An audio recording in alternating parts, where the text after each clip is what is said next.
తెలుసు గతంలో ఈకో కాన్స్టిట్యున్సీలో మార్కెటింగ్ కమిటీలో ఏం జరిగిందో, ఎలా జరిపారో ప్రతి ఒక్కరికి అవగాహన ఉంది, నాకు తప్ప. ఎందుకంటే నేను రాజకీయాలకి కొత్త కానీ, మీరెవరు ఈ రాజకీయాలకి కొత్త కాదు.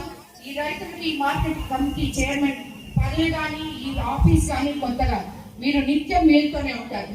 కాబట్టి అప్పుడు ఎలా జరిగింది అనేది ఒకసారి అవగాహన చేసుకొని, అలాంటి తప్పులు ఏదైతే మనం కోవూరు నియోజకవర్గానికి ఎమ్మెల్యే అయ్యే ముందు చెప్పామో, అవినీతి రహిత కోవూరు నియోజకవర్గాన్ని ప్రజలకు అందిస్తామని చెప్పి ఈ రోజు అత్యంత ముఖ్యమైన డెల్టా ఏరియా అయిన మన కోవూరు కాన్స్టిట్యున్సీకి రైతులకు అందరికీ నిత్యం అవసరం ఉండే ఈ మార్కెటింగ్ కమిటీలో కూడా చైర్మన్ దగ్గర కానీ ఇక్కడ ఎక్కడా కూడా ఎక్కడ అవకతవకలు జరగకుండా, అవినీతి జరగకుండా అధికారులు, నాయకులు అందరూ, కమిటీ సభ్యులు అందరూ సమన్వయపరుచుకొని రైతులకి ఎప్పుడు అండగా ఉంటూ పనిచేయాలని చెప్పి నేను కోరుకుంటున్నాను.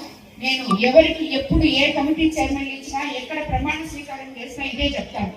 నేను ఇచ్చిన పదవికి గౌరవం తేండి, ఎందుకంటే చెడ్డ పేరు తెచ్చుకోవద్దు, ఎక్కడ ఒక్కరు కూడా మీ మీద కంప్లైంట్ రాకూడదు అని చెప్తాను. అలాగే ఈ రోజు వంశీ కూడా అదే చెప్తున్నాను, చాలా జాగ్రత్తగా దీంట్లో ఎప్పుడు వాళ్ళకి రైతులకి అండగా నిలుస్తూ, ఎప్పుడు ఏ అవసరమో కనుక్కుంటూ నిత్యం ప్రజల్లో ఉండాలని చెప్పి మిమ్మల్ని అందరినీ నేను, ఇది ఒక మార్కెటింగ్ కమిటీ చైర్మన్ వంశీ బాధ్యత ఒకటే కాదు, ఇందాక ఎంపీ గారు చెప్పినట్టు వైస్ చైర్మన్ కానీ అట్లాగే 13 మంది మెంబర్స్ కి అందరికీ బాధ్యత కలిగిన పదవులు ఇవన్నీ కూడా ప్రతి ఒక్కరూ ప్రజలకి అందుబాటులో ఉండి న్యాయం చేయాలని చెప్పి, ఇదివరకు జరిగిన అవకతవకలు మళ్ళీ ఎప్పుడు ఈ మార్కెటింగ్ కమిటీలో జరగకూడదు అని చెప్పి కూడా మీకు అందరికీ నేను తెలియజేసుకుంటున్నాను.